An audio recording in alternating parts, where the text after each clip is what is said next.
All right. Well, welcome everyone. We are so happy to have you with us today for the Wisconsin Coalition for Social Connections Network meeting. We have wonderful presenters with us today, and we're going to be focusing on some intergenerational work that's happening here in Wisconsin, some resources statewide and nationwide. My name is Jill Rankin with the Wisconsin Institute for Healthy Aging, and myself, as well as Helen Sampson with the Department of Health Services, are going to be your co-host today. So as we're getting started, I'm going to let everybody uh, into the meeting here, and then what we're going to do is we're going to do a little icebreaker. So I'm going to get to the next slide here and show us our question. So as everyone is joining us, if you could go ahead and type in the chat function of the Zoom meeting here, your name, and tell us about an intergenerational relationship that's important to you. So there's hopefully going to be lots of variety, I'm sure, happening here. Any intergenerational relationship that's been important in your life, or even something maybe currently that's happening this week. Would love to hear about it.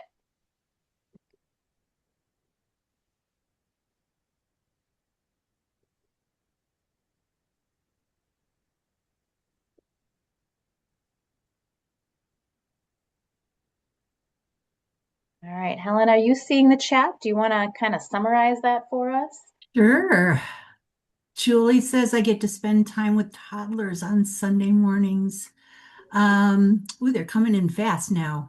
Uh, Karen says I love the intergenerational relationships I've made through being a member at the Fox Valley Unitarian Universalist Fellowship.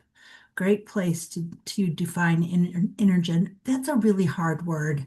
Intergenerational connections through your faith community. Um, Relationships with maternal grandmother, Briar Dexler offers up, which are always important relationships. Um, let's see, what else do we got here? Now, here's another grandparent from Amy. And Karen says, I enjoyed an older neighbor and great aunts and my grandparents, and now I have 5-year-old grandsons. Yeah, fabulous, you guys. I put in the chat that my favorite relationships intergenerationally are my two nephews who've both had health challenges, and they have taught me so much about grace and fortitude. Wonderful. Okay. Love it. Sally, let's do Sally for the last one. I Okay. spent the day at the zoo yesterday with my granddaughter. Oh, I'm super jealous, Sally. Involved grandparents live longer. Amen. Now, can we get my daughter to find someone who can then give me grandchildren? We will pray for that. There you go. I mean, Wonderful. I think I've introduced 6 successful married couples. You want to talk? Later, later, Andy. Sounds wonderful. Well, thank you everyone for contributing to that.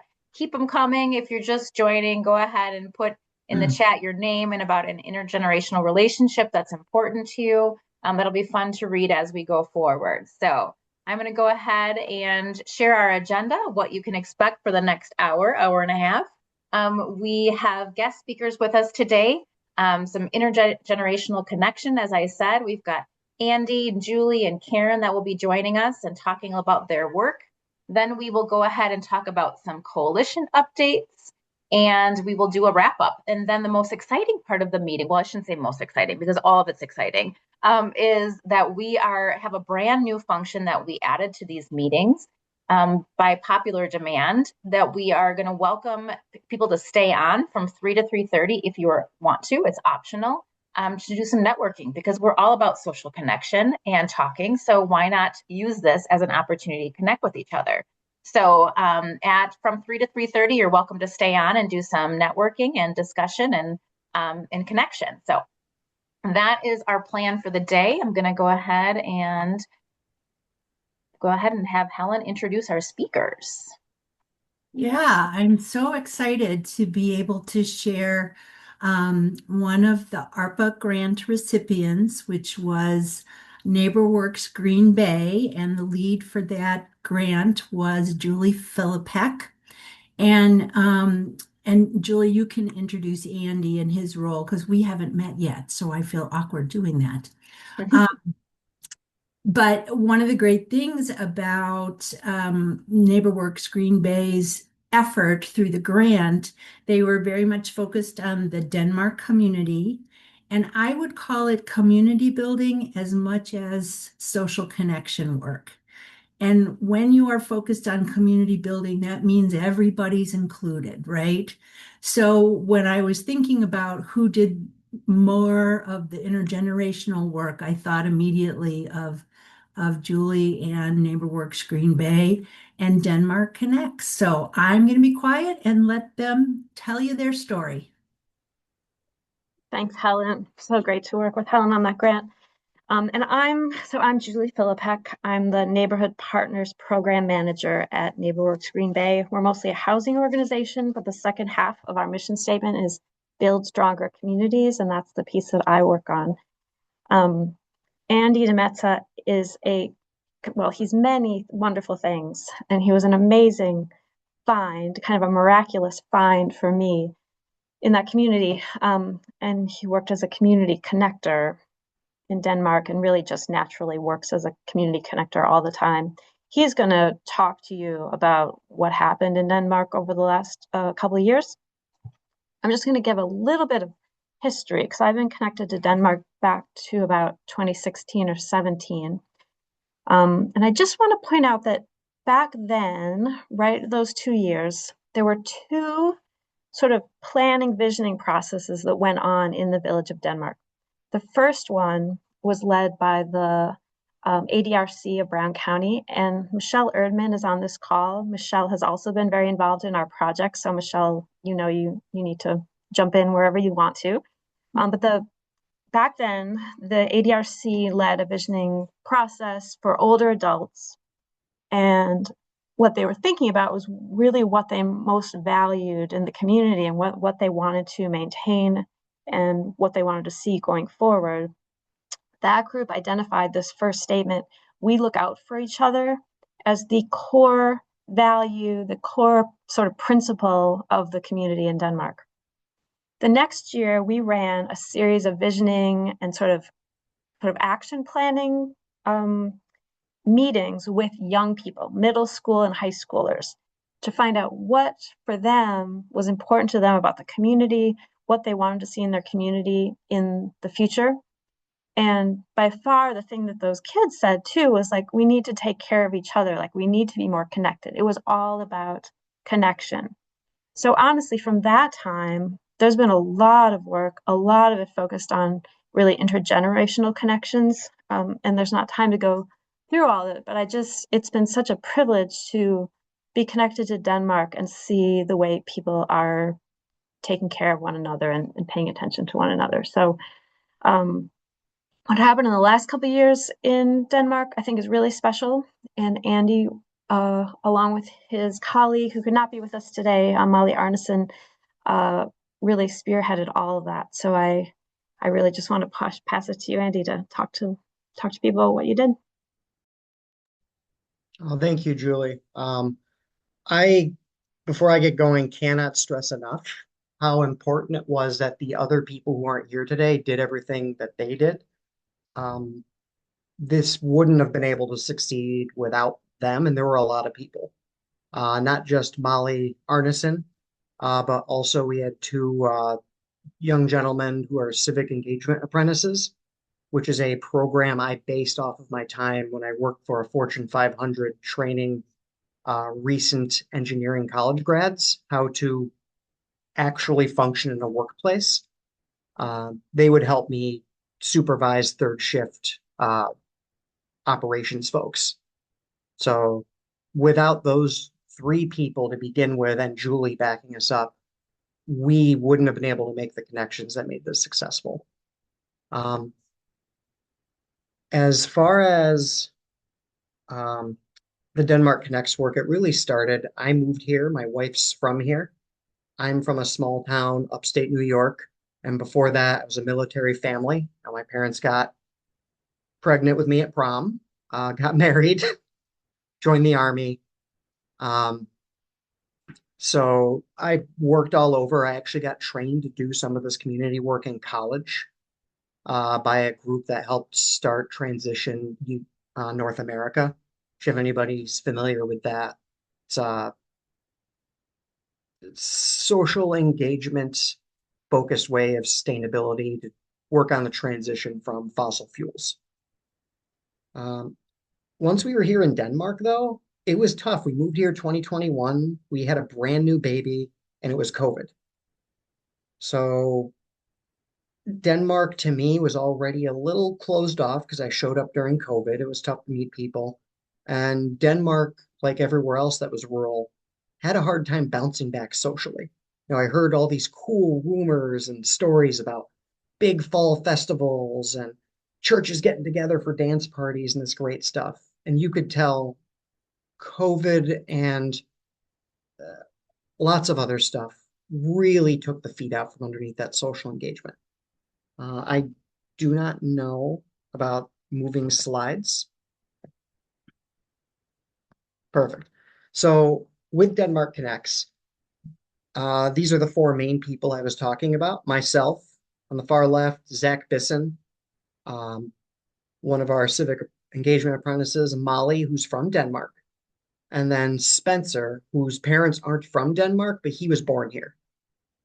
Um, And you can see over to the right of us all of the actions that we took in a really cool tree, which the tree is an inspiration from the tree you see behind us in the picture.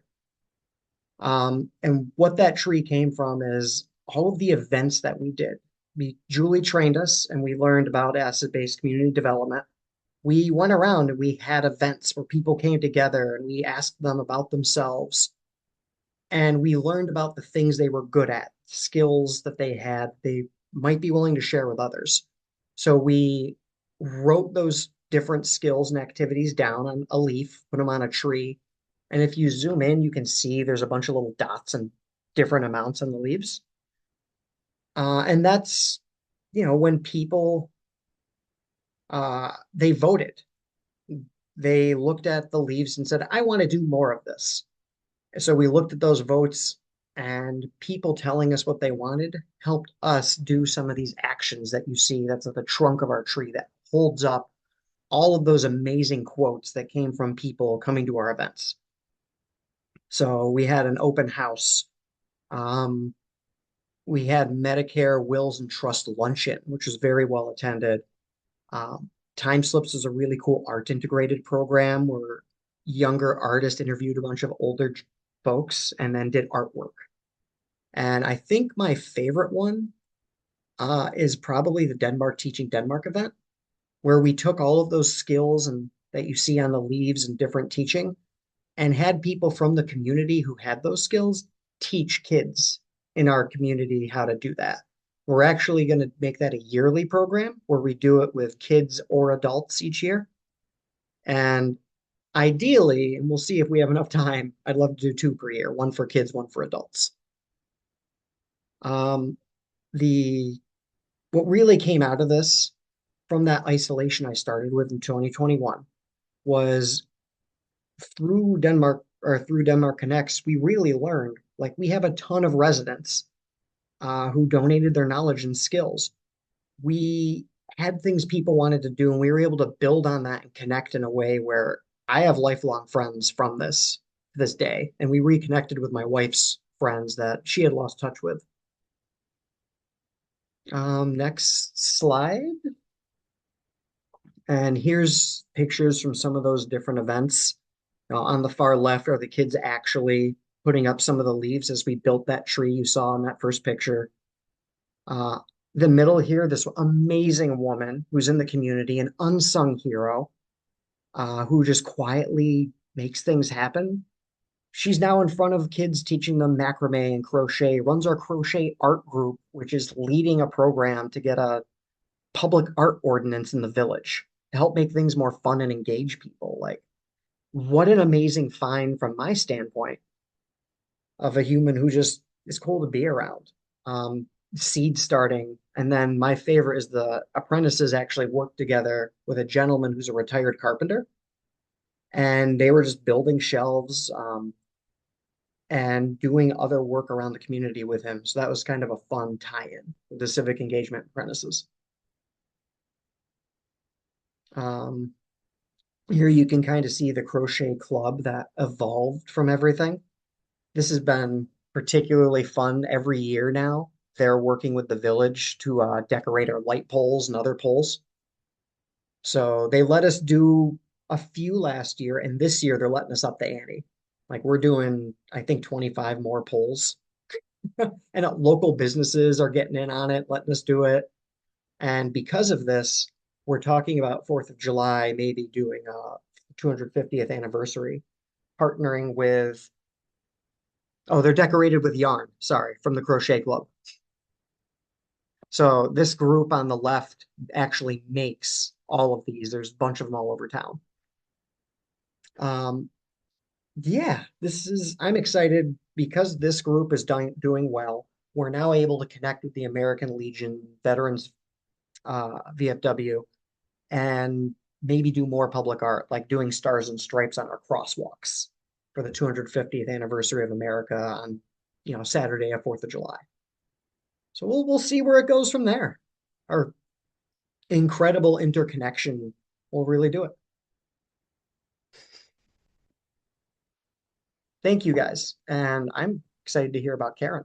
Awesome. Well, thank you so much, Andy and Julie. Helen, Yep. did you want to introduce Karen? Yeah, that was so great. I have, well, I'll let Karen go first, and then I have a couple thoughts I wanted to share. Karen Krause? Kraus? It's actually Karen Kraus, like car in the garage. You said it right the first time. Well, welcome and tell us all about your efforts.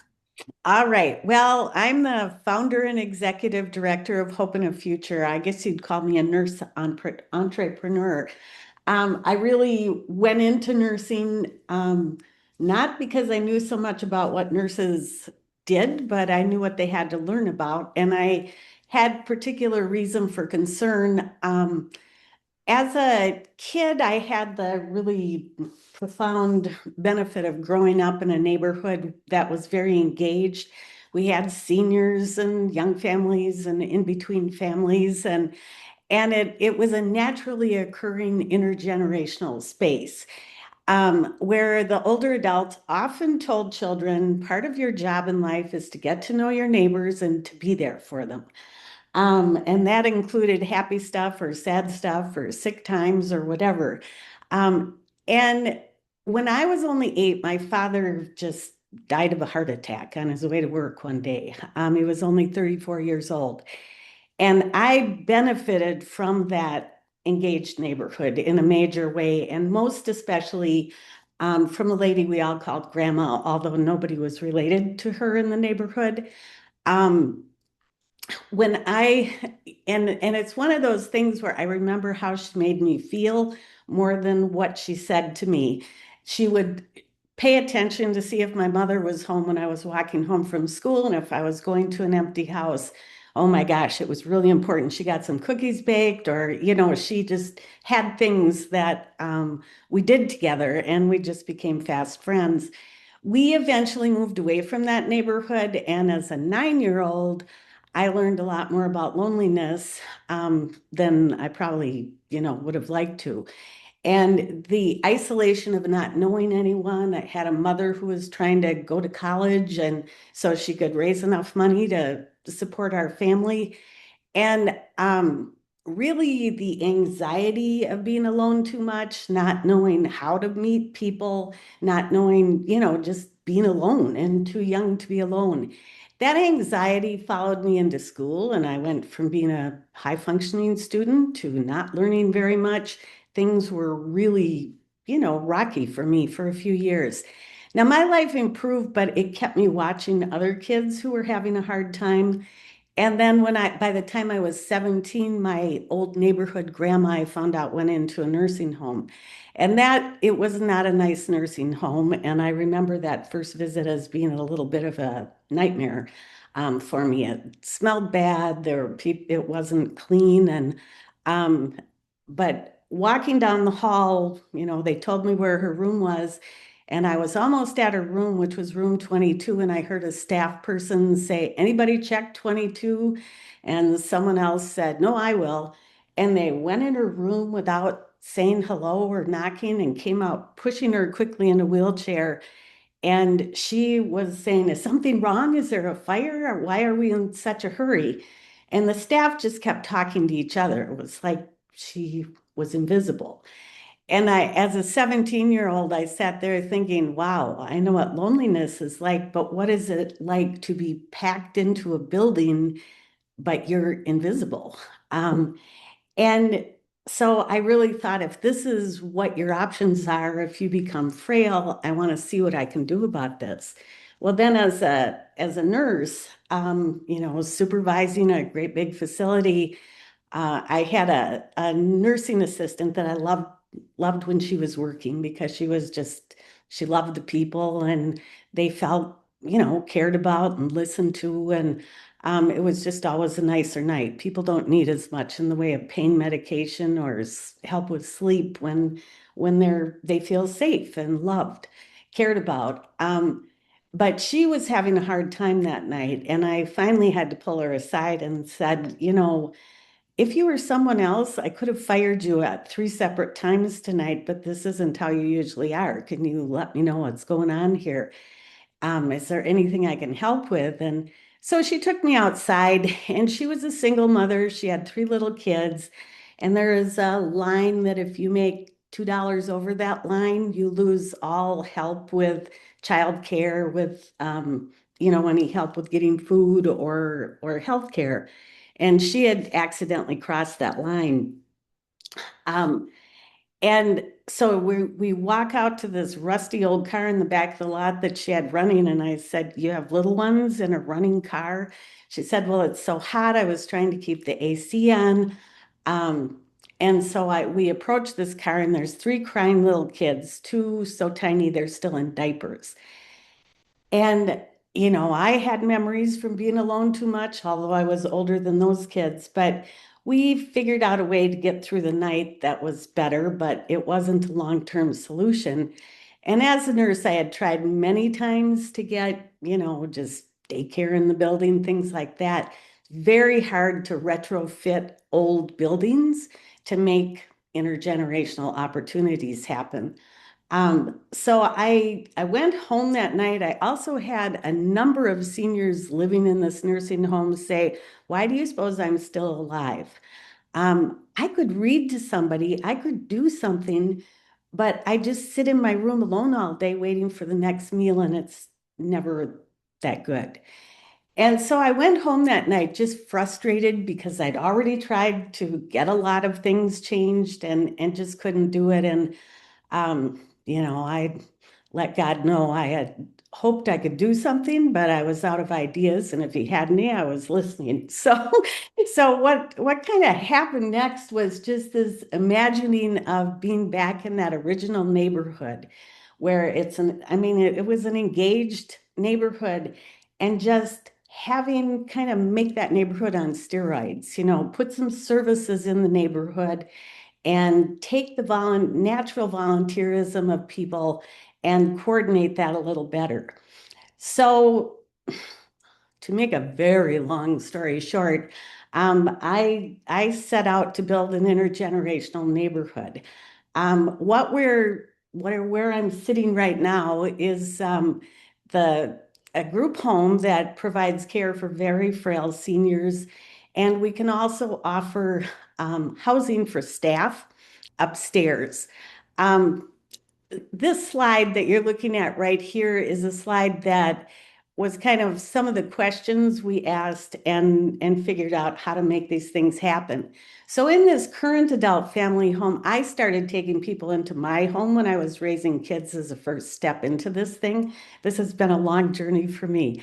But what I started watching happen was seniors who had just kind of curled up in a wheelchair just come back to life. I watched them have a wonderful effect on my children because they had more time than I did for them. And the benefit was just massive. So we're a nonprofit right now with this beautiful adult family home is what it's called. And I was able to get this model started for frail seniors in the state of Wisconsin. There are thousands of them around. This particular one, we were also able to work it out that we could have additional staff and their children live on site. We also let staff bring their children to work with them. And our activity person then makes the activities kind of, the kids really become the activity. But we've had little ones grow up here from infancy to, we just lost a couple boys to kindergarten. And it's a big loss, but we have a new baby coming. So with another staff person, but those little guys, when they were barely 3, from just watching us with seniors, they'd see people stand up, and without their walker, and they'd run over and hand them their walker and say, "Here, this helps your legs." And nobody's going to say, "I don't need a walker," to a little kid who's trying to help you out. But the community mindedness of the children, they're used to being around people that are different from them, and that's a kind of normal for them. And the seniors just kind of coming back to life is an amazing thing. Our original goal with this neighborhood really was the notion of replacing loneliness with a sense of purpose and belonging. Maybe the next slide, let me see if that's, yeah, so this is where we are right now. And we're a nonprofit and it's community people who have built us. I started this with no money, which is really kind of amazing. But we own this big old farmhouse that you see in the top left, the kind of what you see from the front door, it's the bottom picture. But in the backyard, it just came with a pool. I mean, that was amazing. And one of our residents who had a little dementia and some Parkinson's really wanted that pool to work, and it was old and not working. She did her own fundraiser. Talk about empowering people to do things. We have all of this land. There's 5.5 acres. It doesn't all show here. We bought this farmhouse with enough land to build the whole neighborhood. Actually, someone did it on a land contract with us because we just started making payments. We didn't have money, but now we own it. But anyway, all of the land is still taken care of, and there's vegetable gardens and flower gardens is taken care of by community volunteers. So it's just a very vibrant, fun place with lots of people coming. We have monthly potlucks and house concerts that the community can come to. And it's just become a place. Some of the kids who have lived here or had grandparents here come back to volunteer. They're still part of the parties. So part of our goal was we wanted to create a neighborhood that you enjoyed coming back to visit. So it really was a place for people, but also a neighborhood where seniors who maybe in our next phase, I think the next picture will show what we're trying to build next. Well, I will tell you this story about Margaret quickly before I show you the other slide. But on the left-hand side, this woman moved in with us originally. She had been encouraged, the family had been told she should go on hospice care. And she moved in with us. Our business model is to have a nurse live on site, which is me right now. I do have a daughter who went back to school and is a nurse now and is starting to take over some of those functions. But anyway, being able to live with someone, I could start watching what happened after I gave her medications and realized this woman was on too strong a doses and too many medications. And some medications were just to take care of the side effects of other medications. 7 years later, this is her on the right. She never became a hospice patient. We helped her with medications. We engaged her in the household. She liked to crochet. She started crocheting baby hats for, a hospital in town. Oh, she sewed kids' clothes for kids for orphanages. We just, she found all kinds of things to do. But she really became a matriarch of the house and even started yelling at me. She said, "You may be the best cook I've ever been around, but you're also the messiest, and I'm about to fix that." So she died a little while ago, but I still hear her yelling at me. And this is her on the right at 6 months probably before she did die of a chronic condition she had. But, her mind was so much more clear. There was some short-term memory loss, but it was not a dementia process. It was, just old age. And maybe a little worse than that. But she would walk down the aisle with just a cane at a great-granddaughter's wedding in this picture. So she really stayed very engaged and active. And I think she was maybe in bed 2 days before she died. She was still greeting people at the door a week before she passed away. And at the end of it was before we knew she was going to die, it was 6 months before she died. She had always wanted her ashes to go back to England, where she was from, and be spread on her parents' graves. But she decided she wanted them here at Hope in a Future because she said, "I feel like I finally became who I was meant to be my whole life. And I want my ashes to stay here." Now, I'm just going to say, if you know anything about long-term care, this is not business as usual. It feels like a miracle to me because it's more than I had expected or hoped for. We can go to the next slide and I'll see what that is. So right now we are working, we do need donations, but on the left-hand side of the picture is part of the back of the house. That porch exists with the railing. The whole rest of it is what we're hoping to build. And that the first part will be day programs. So there'll be childcare, infant all the way to after school, pre-K and toddler rooms, and then an adult daycare room. And then there are spaces for intergenerational activities, including a great big multi-purpose room with a commercial kitchen. And these are spaces that are open to the community at large as well. So they can use all those programs and attend activities that we plan to run in there. We've done a lot of what we want to do in this big building, but this scales it up. Then the next part of it is housing. It's all built with accessible design. There will be 15 units for people 55 and over and 4 units for kind of workforce housing for families. And putting all these services together in different types of housing, it's taken a couple of decades and lots of help from lawyers who have given us a lot of help to figure out how to make this happen. We consider this a pilot program. The model can be replicated as an affordable program or mixed income program. And our big grand hope is that this can replace a lot of institutional care in the future. We made some of the family housing, we're looking into having that be affordable first home kind of thing where families can begin to develop some wealth, and they will have all of these neighbors to help mentor and encourage them.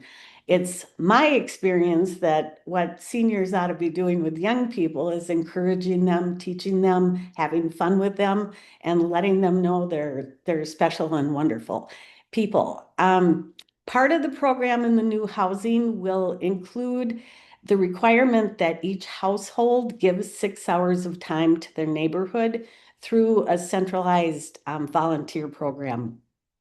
And neighbors can also request help through this program.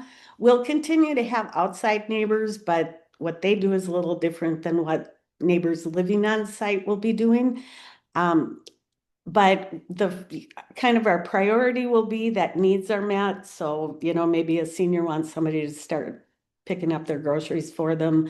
Maybe some parents can't get home from work in time. So could somebody that, maybe someone volunteers in the daycare program, could they watch their child for another hour or something until a parent gets home? The idea is there's a safety net there for everybody, and lots of friends for the kids, and supports for the parents, and support for the seniors. There is an adult daycare in here, so if seniors do begin to develop problems that they just can't, make, they need some help to eat, to get their medication every day, maybe help with showers, they could use our adult daycare program. The community can also use that. If needs become profound, then the adult family home, we do hospice care as well as long-term care there. So people moving in here have, it is a type of continuum of care, but it's an intergenerational type of care. So they get the advantage of really being a part of the lives of young people, and young people get to benefit from neighbors that they actually, they really know well, and maybe can volunteer and help them in their older years too. So it's really a kind of all-inclusive, helping all ages. And in that time bank, if people want to say, I want to start a something club, I don't know, ice cream making, crocheting, knitting, whatever, then other neighbors could help set up and clean up from that club. So again, it empowers people to do things that they want to, and there's more support systems through the volunteer person that coordinates that. So I hope I didn't overstep my time. And I did have a little video, but maybe you lost, I don't know if that got to you. That it's a video of a dementia patient watching a little baby. And there some little kids that have grown up here, and some of the seniors that have been with them. So I don't see that, but that would be wonderful. We can see if we can send it out with the notes. How is that? okay, that sounds good. Track that down. Thank you, Karen. Yep. All right. Wow. I might have missed it, but where is, We're in Madison, Wisconsin. okay, because I'm thinking I've just come up with my long-term care plan for myself. Thank you so Well, much. thank you. I plan on being here, so we can do that together. So Oh man, what a wonderful example of creativity and understanding, really. Besides the fact that I find intergenerational very hard to say, I think we just need to be talking about how to support each other throughout the lifespan absolutely. because we need it throughout the lifespan, right? Working parents, teenagers, young children, older adults, everybody in between. Yeah. Um, I had two things I wanted to offer. Do I have time, Jill? Yeah, absolutely. It's all Oh, you. cool. I'm going to put in chat a picture of a mythical bird called Sankofa. And what I love about this bird, it comes from Ghana in Africa. And what it shows us is that you'll notice the bird is looking backwards, but it also has an egg in its mouth. So, in order to move forward with that next generation, we have to look back and honor what has come before us. And I think that's really the power of the intergenerational work. And just so pleased to have had this topic today. Really, really impactful. I also wanted to mention that we have started some conversations with the Wisconsin Arts Board, who is also very focused on social connection as one of their initiatives through art. So, Andy, you might want to have those crochet girls, women, reach out to the Wisconsin Arts Board and let them know what they're doing around social connection. Oh yeah. Um, that'll go well. We actually have a internationally recognized art school where they fix statues for the Catholic Church in Denmark. Wow. Who knew that was there? No one. Right? All these connections. So, so wonderful. I don't know if we have any questions in chat. We have some great conversations and comments. Do we have any questions for Karen or Andy or Julie at this point? My question was this is Allison at Fresh Meals on Wheels in Sheboygan. Karen, have you been in touch at all with Mary Pitch with LiveSU, the project going on in Sheboygan County? There's a lot of marrying of things going on. Okay. No, I haven't. I'll write They, that down. yeah, they've broken ground on a new concept that they took off of, I'm going to get the wrong country. I want to say it's Amsterdam, but I don't think it's not, but somewhere out that way, um, where that has dementia care facility, but instead of being a facility, it's houses and people can own homes in the complex and you can build community. So it has a lot of similarities. And I know that, like I said, it's off the ground and they are building into it, but it might be a great connection point. Mhm. Sounds great. Are they intergenerational, do you know, or is it more dementia specific? It's dementia specific. You have to have a dementia diagnosis to be in that neighborhood. But then there's going to be other things like coffee shops and restaurants and theaters Okay, that will be open to the public. And I do believe they plan on having like another facility in that area. Then we'll have some multi-generational. So, but the concept of living as you are, which is why they're calling Live as You, which is similar to what you're saying, right? People can have a life again, and it's not just as, they're able to have some more dignity of living. So I see a lot of tie-ins or similar thoughts, which could be fun to chat about. I'd be happy to connect if you want me to. Sure, yeah.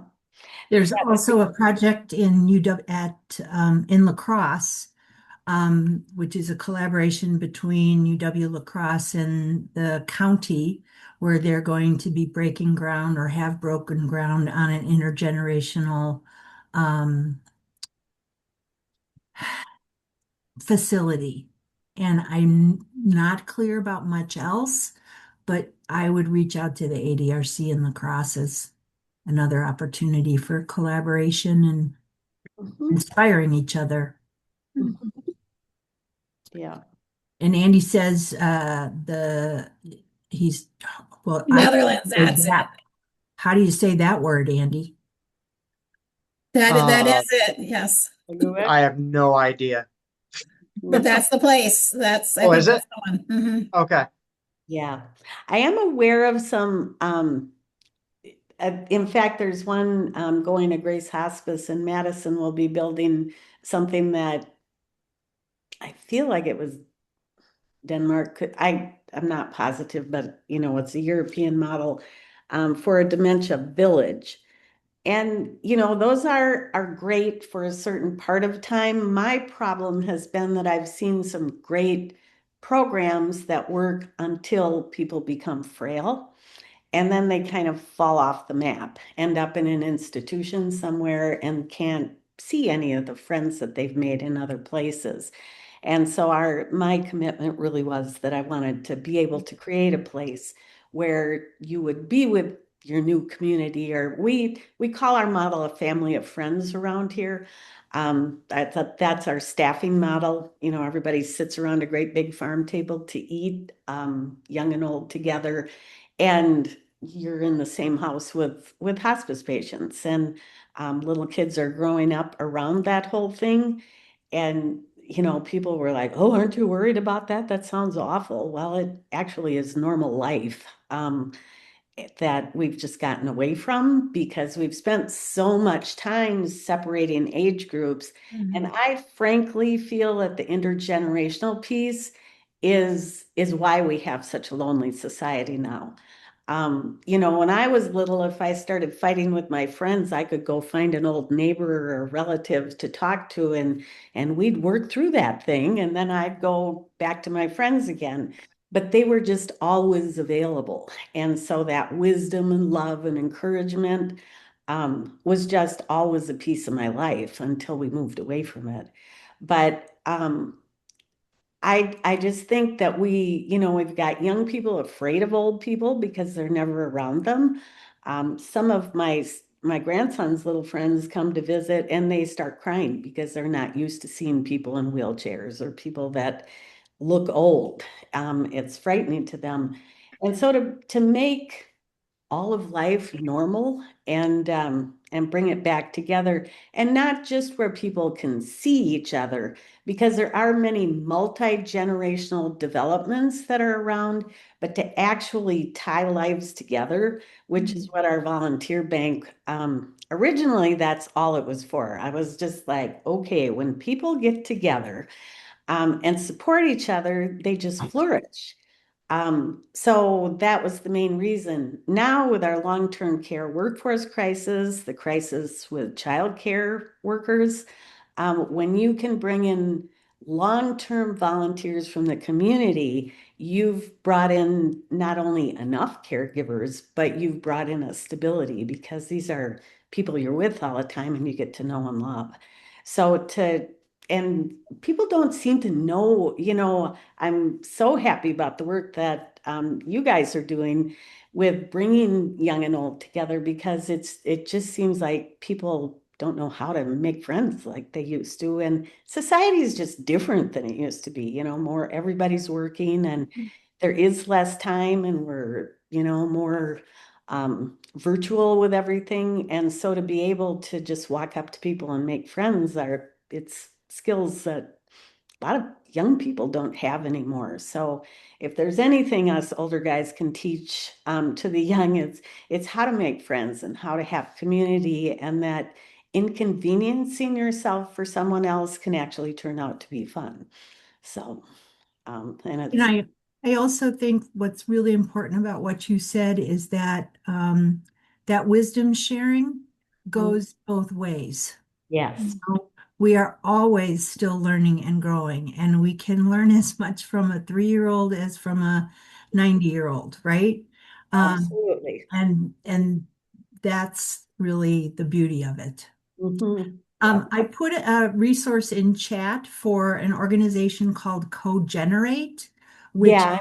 all about Yeah. connecting generations. You're familiar with that, Yes, Karin? I am. Yep. Yeah. And Yeah. it's a really great resource, fabulous webinars, Mhm.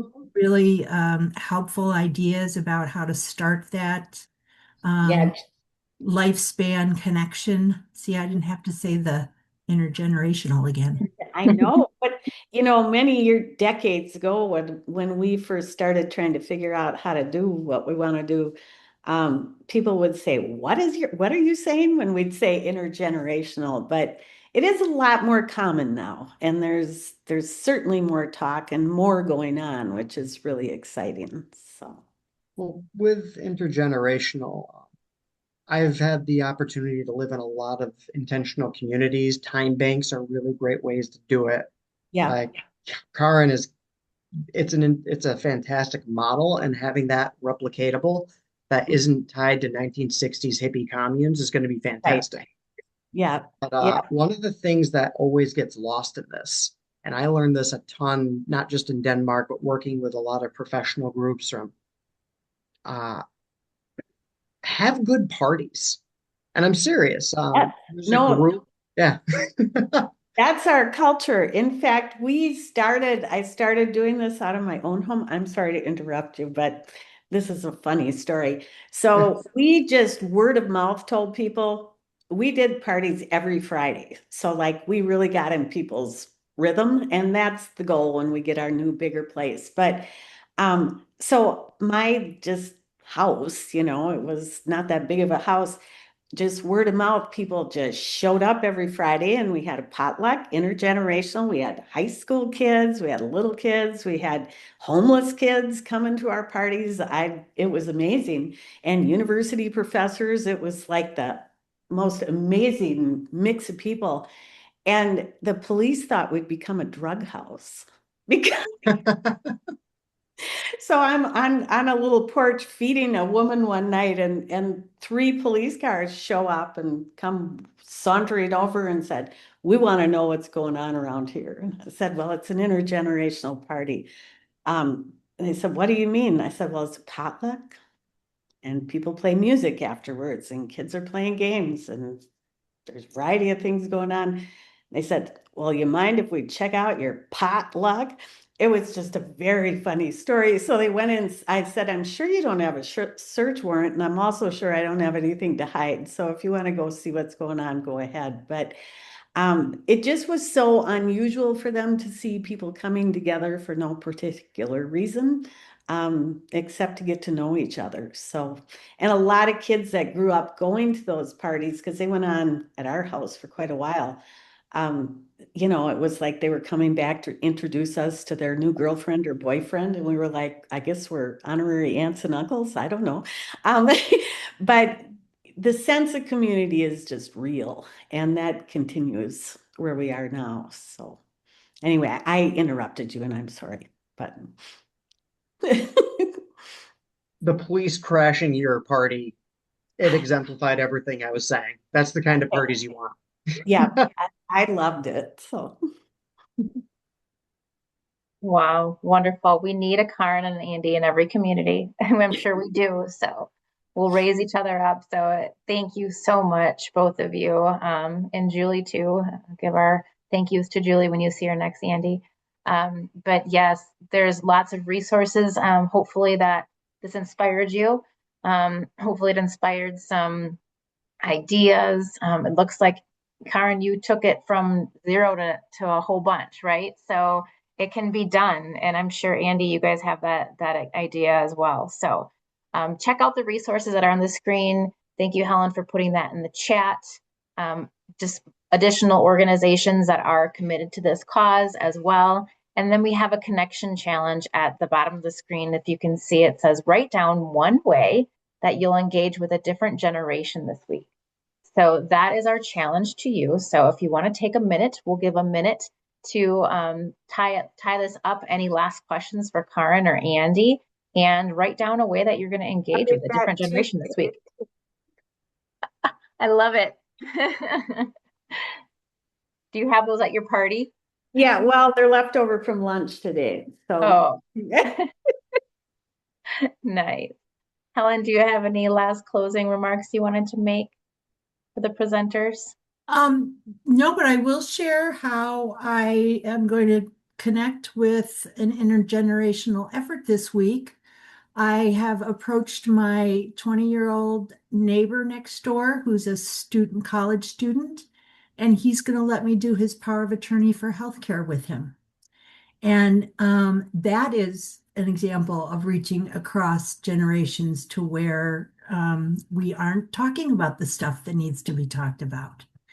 With that said, so inspired by all of you. Julie, want you to stay in my life forever. NeighborWorks Green Bay does great stuff. My daughter does live in Brown County, Andy, so we really should reconnect later. And Karen, just amazing, amazing effort that you have brought to fruition and will bring more. So thank you all. Thank you so much. All right, so I'm going to move us on to some larger statewide updates. The Wisconsin Coalition for Social Connection, if you have not been on our website, we encourage you to do so. We have a lot of resources for you all, and anyone can use these resources. So just want to remind people who are aware of this before, also to bring it about to anybody who wasn't aware of it, but we have a whole section on our website for professionals that you can go and look at the awareness resources. And when you click on the awareness resources, we have ready-made social media graphics as well as some wording that you can use for social media posts. There's lots of different things that you can look at. There's a schedule that it can give you. And the more that we can all use these, certainly obviously put your own twist on these as you'd like, but the more we can get the awareness out there that we're all working on this, because we have so much passion and dedication in the state for projects that we heard about today and all the work that we are all doing that are on this call. So the more we can get the awareness out there that this is important, that we're just starting to talk about this in our normal language, everyday language. We really encourage you to take these social media posts and the resources on here to help us raise awareness around the state. The more, the better. So we encourage you to take those, take advantage of those. And that's really the biggest update that I had to share today for the coalition. But we do have upcoming events coming up for statewide events, but also wanted to use this time for you all to share if there are upcoming events in your community, in your organization that's happening, if there's questions, if you're having some challenges and successes. So we are going to take the next half an hour and just leave it open for discussion for you guys to share. You can certainly drop things in the chat and you can come off mute. We have no structure for the next half hour, just that we're going to have conversations. So I am going to go ahead and, share this slide quick, just in case any of you will be leaving. Just a reminder, you can join the nationwide network of champions. You can check us out at connectwi.org, and then you can visit us on Facebook. We have upcoming network meetings that is going to happen on April 21st, June 16th, and August 18th. Then moving into the fall, October 20th and December 15th. So this year we are committed to doing an hour meeting with the half hour networking option available to you all. And then we just want to say a thank you to our sponsors, Molina Cares and TMG, for sponsoring the Wisconsin Coalition for Social Connection this year. And then finally, just want to make sure that another challenge for you is to invite someone to the next network meeting. So we're going to engage intergenerationally and invite someone to this network meeting. So I am going to go ahead and turn off the recording, and we will open it up to just talking with each other.